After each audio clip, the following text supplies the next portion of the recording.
I've recently launched a brand new workshop all about how to progress imperfectly. And firstly, I chose that title because progression on the internet is often spoken about in a really sparkly, jazzy way.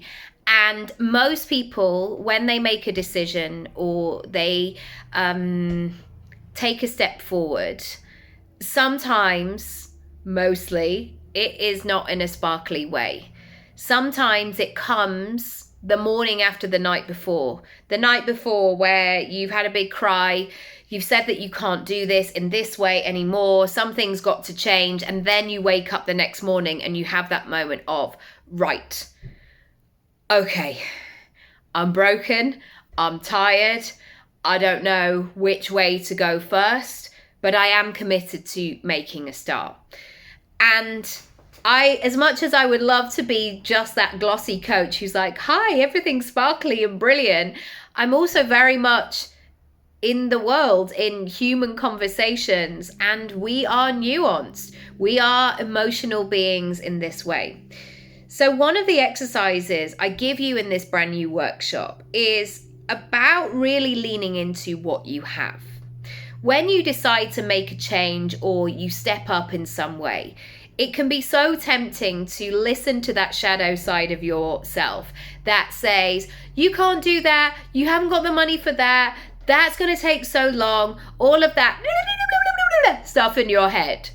And so sometimes you literally have to turn down the volume on those people and be like, hang on a minute, whoa, whoa, whoa, whoa, whoa.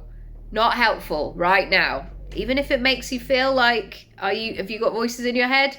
Yes, you have to quieten them down. We've all got voices in our head. Actively quieten them down and focus on what you have.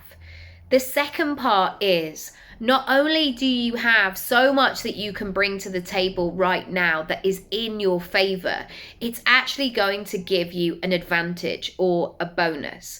So when I had my own version of this, when I was pregnant in 2015, I was so ill and I really had to move my business from being in person to being online because I was in bed most of the time and it felt unprofessional to bring people to just come and sit in my room.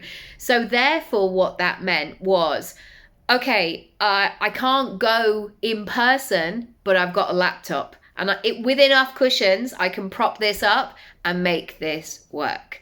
I want to know how that lands for you today. And if you want to find out more, go to the free workshops tab on my website and sign up. It's free. Lots of love. Bye.